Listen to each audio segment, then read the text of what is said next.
সরকারের নির্দেশে নিহতদের ময়নাতদন্ত রিপোর্ট পরিবর্তন করা হচ্ছে। মির্জা ফখরুল ইসলাম আলমগীর। কোটা সংস্কার আন্দোলনে হতাহতের ঘটনায় সরকারের নির্দেশে নিহতদের ময়নাতদন্ত রিপোর্ট পরিবর্তন করা হচ্ছে বলে অভিযোগ করেছেন বিএনপি মহাসচিব মির্জা ফখরুল ইসলাম আলমগীর। তিনি বলেন, পত্রিকার তথ্যমতে রাজধানীর 31টি হাসপাতালে চিকিৎসাধীন আহতদের সংখ্যা 6,000-এর অধিক। মানুষ যেন আতঙ্কের রাজ্যের বাসিন্দা। জিএম কাদের। বিরোধী দলীয় নেতা ও জাতীয় পার্টি চেয়ারম্যান জিএম কাদের এমপি বলেছেন, আন্দোলন দমাতে দেদার গ্রেফতার করা হচ্ছে সাধারণ মানুষকে। অভিযোগ পাওয়া যাচ্ছে গ্রেফতার বাণিজ্য চালাচ্ছে সংশ্লিষ্টরা। সাধারণ মানুষের মধ্যে গ্রেফতার আতঙ্ক বিরাজ করছে। দেশের মানুষ যেন আতঙ্কের রাজ্যের বাসিন্দা। হতাহতের দায় নিয়ে সরকারকে পদত্যাগের আহ্বান চরমোনাই পীরের। শিক্ষার্থীদের আন্দোলনে হতাহতের দায় নিয়ে সরকারকে পদত্যাগের আহ্বান জানিয়েছেন ইসলামী আন্দোলন বাংলাদেশের আমির ও চরমোনাই পীর সৈয়দ মোহাম্মদ রেজাউল করিম। এতক্ষণ শুনছিলেন সংবাদ শিরোনাম, এবারে বিস্তারিত। আসসালামু আলাইকুম, বিসমিল্লাহির রহমানির রহিম। সরকারের নির্দেশে নিহতদের ময়নাতদন্ত রিপোর্ট পরিবর্তন করা হচ্ছে। মির্জা ফখরুল ইসলাম আলমগীর। কোটা সংস্কার আন্দোলনে হতাহতের ঘটনায় সরকারের নির্দেশে নিহতদের ময়নাতদন্ত রিপোর্ট পরিবর্তন করা হচ্ছে বলে অভিযোগ করেছেন বিএনপি মহাসচিব মির্জা ফখরুল ইসলাম আলমগীর। তিনি বলেন, পত্রিকার তথ্যমতে রাজধানীর 31টি হাসপাতালে চিকিৎসাধীন আহতদের সংখ্যা 6,000-এর অধিক। যেসব ছাত্র জনতাকে হতাহত করা হয়েছে তাদের পরিবারকে আইনশৃঙ্খলা বাহিনী ভয়ভীতি দেখাচ্ছে। অনেক ভুক্তভোগী পরিবারের অভিযোগ, নিহতদের ময়নাতদন্ত রিপোর্ট পরিবর্তন করা হচ্ছে। অনেককে ময়নাতদন্ত ছাড়াই আঞ্জুমানে মহিদুল ইসলামের মাধ্যমে দাফন করা হয়েছে। সোমবার বিকালে গণমাধ্যমে পাঠানো এক বিবৃতিতে তিনি এইসব কথা বলেন। মির্জা ফখরুল ইসলাম আলমগীর বলেন, চলমান আন্দোলনে নিহতদের নাম ও সংখ্যা নিয়ে সরকার যে তালিকা প্রকাশ করেছে তা গ্রহণযোগ্য নয়। গণমাধ্যমে প্রকাশিত সংবাদে এর সংখ্যা অনেক বেশি। কিশোর ও আগে নিহতদের নাম এ তালিকায় অন্তর্ভুক্ত হয়নি। অবিলম্বে সঠিক তালিকা প্রকাশের দাবি জানান তিনি। বিএনপি মহাসচিব বলেন, প্রধানমন্ত্রী ও সরকারের মন্ত্রী নেতারা বারবার বলছেন প্রকৃত সন্ত্রাসীদের খুঁজে বের করে শান্তি নিশ্চিত করা হবে।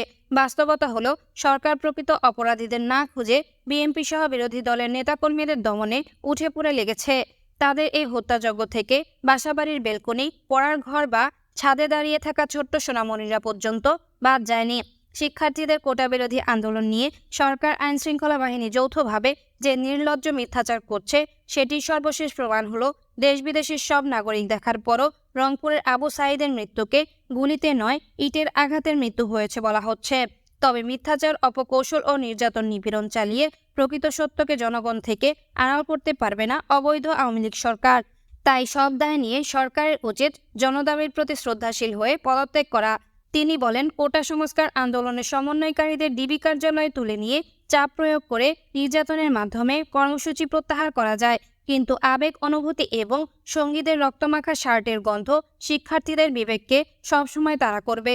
সুযোগ পেলেই তারা নিয়মতান্ত্রিকভাবে সেটির বহিঃপ্রকাশ ঘটাবে। গণগ্রেফতারের নামে আইনশৃঙ্খলা বাহিনী এবং স্থানীয় আওয়ামী লীগ সন্ত্রাসীদের দ্বারা নেতাকর্মীদের বাসায় ছিনতাই ও লুটপাটের দৃশ্য ইতিমধ্যে বিভিন্ন সামাজিক যোগাযোগ মাধ্যমে প্রকাশ পেয়েছে।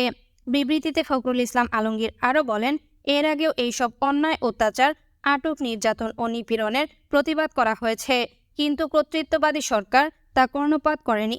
বিভিন্ন আন্তর্জাতিক সংবাদ মাধ্যম, মানবাধিকার সংস্থা সরকারের এইসব মানবতা বিরোধী কর্মকাণ্ডের প্রতিবাদ করে তা বন্ধ করার আহ্বান জানালেও সরকার অব্যাহত রেখেছে এবং তা দিন দিন বৃদ্ধি করছে। কোটা বিরোধী ছাত্র আন্দোলন অনির্বাচিত ফ্যাসিস্ট সরকারের ক্ষমতার ভীতি নাড়িয়ে দিয়েছে। আন্দোলন দমনের নামে নিষ্ঠুরভাবে রাষ্ট্রীয় ও দলীয় সন্ত্রাস চালিয়ে শত শত ছাত্র জনতাকে নির্মমভাবে হত্যা করা হয়েছে। যারা নিহত কিংবা আহত হয়েছেন তাদের অধিকাংশই আইনশৃঙ্খলা বাহিনী ও সরকার দলীয় সন্ত্রাসী পেটুয়া বাহিনীর ছোড়া গুলিতে। তিনি আরও বলেন, বিএনপির সিনিয়র যুগ্ম মহাসচিব রুহুল কবির রিজভী, ডাকসুর সাবেক ভিপি নুরুল হক নূরকে নির্যাতনের পর আবার নির্যাতন চালানোর উদ্দেশ্যে 5 দিনের রিমান্ডে নেওয়া হয়েছে, যা গভীর উদ্বেগ, উৎকণ্ঠার সৃষ্টি করেছে। ছাত্রদলের সাবেক সহসভাপতি রিয়াদ ইকবালকে গোয়েন্দা পুলিশ তুলে নিয়ে যাওয়ার পর এখন পর্যন্ত তাদের কোনো সন্ধান পাওয়া যাচ্ছে না। দেশব্যাপী নিরীহ ছাত্র জনতা এবং বিএনপি ও এর অঙ্গ সহযোগী সংগঠন সহ অন্যান্য বিরোধী দলের নেতাকর্মী ও সাংবাদিক, পেশাজীবীদের নির্বিচারে গ্রেফতার, গুম করে রাখা হচ্ছে। নির্যাতনের পর পুনরায় নির্যাতনের লক্ষ্যে সিনিয়র নেতাদের বারবার রিমান্ডে নেওয়া হচ্ছে।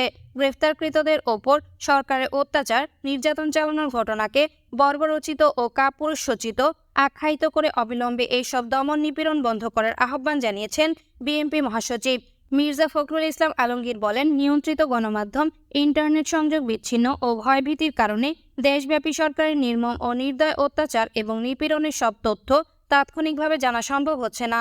তবে বিভিন্নভাবে যেসব তথ্য আসছে সেগুলো রীতিমতো লোমহর্ষক এবং মানবাধিকারের সুস্পষ্ট লঙ্ঘন।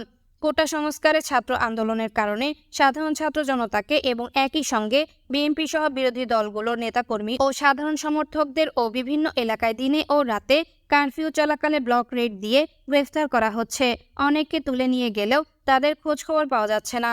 আটকের 24 ঘন্টার মধ্যে আদালতে সোপর্দ করার বাধ্যবাধকতা থাকলেও গ্রেফতারকৃত অনেকে 4 থেকে 5 দিন বা এরও বেশি সময় পর আদালতে নেওয়া হচ্ছে। আটক করার পর আদালতে নেয়ার আগে এবং রিমান্ডে থাকা অবস্থায়, এমনকি কারাগারে থাকা অবস্থায় আটককৃতদের ওপর অমানসিক ও অমানবিক নির্যাতন চালানো হচ্ছে।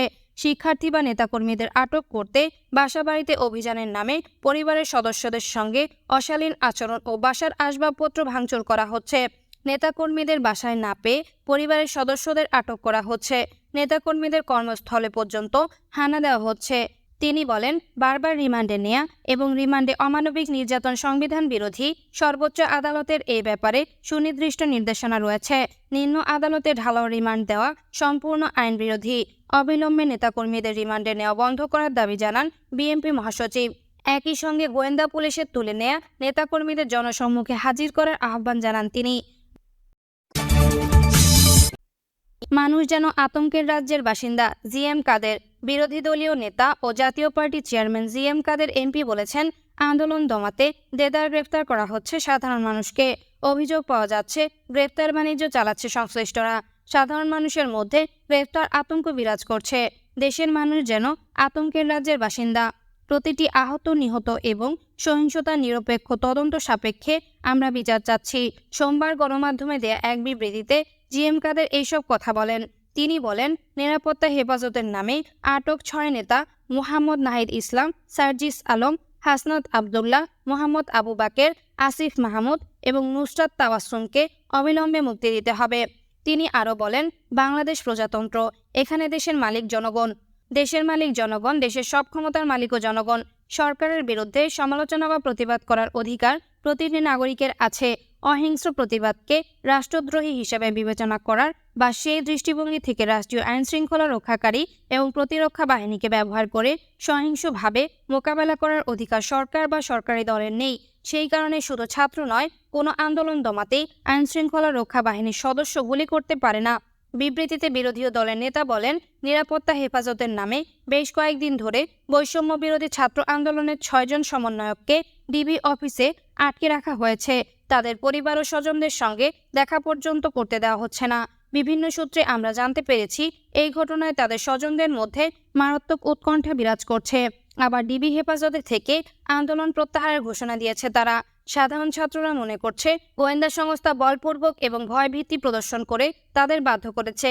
এই কারণে সাধারণ ছাত্ররা আটক সমন্বয়কারীদের সেই ঘোষণা প্রত্যাখ্যান করেছে। দিনের পর দিন সাধারণ ছাত্রদের নিরাপত্তার নামে তাদের এবং তাদের পরিবারের ইচ্ছার বিরুদ্ধে আটকে রাখাকে আমরা আইনসম্মত মনে করি না। জাতীয় পার্টি চেয়ারম্যান বলেন, বৈষম্য বিরোধী ছাত্র আন্দোলন দমন করতে আইনশৃঙ্খলা রক্ষাকারী বাহিনীর সদস্যরা বৃষ্টির মতো গুলি ছুড়ছে। হেলিকপ্টার এবং বহুতল বিশিষ্ট বাড়ির ছাদের ওপর থেকে এবং ভ্রাম্যমাণ গাড়ি থেকে জনগণের ওপর নির্বিচারে গুলিবর্ষণ করা হয়েছে। যে কারণে বাবা মায়ের কোলের মধ্যে ও ঘরের মেঝেতে খেলারত অবস্থায় শিশু নিহত হয়েছে। আবার ঘরের ভেতরে কাজ করতে করতে গুলিবিদ্ধ হয়ে গৃহিণী নিহত হয়েছেন বলেও গণমাধ্যমে এসেছে। একইভাবে অসংখ্য নিরীহ পথচারী গুলিবিদ্ধ হয়ে নিহত হয়েছেন। প্রশ্ন হলো, এই ধরনের গুলিবর্ষণের উদ্দেশ্য ছিল কি? সন্ত্রাসীদের নির্মূল করা যদি লক্ষ্য হয়, তাদের এই ধরনের প্রতিক্রিয়ায় কি সন্ত্রাসী চিহ্নিত করা সম্ভব ছিল? বারবার কোলের শিশু, রান্নাঘরে গৃহিণী ও নিরীহ পথচারী, তারা কি সন্ত্রাসী? এই মৃত্যুর দায়ভার সরকারকে নিতে হবে। হতাহতদের দায় নিয়ে সরকারকে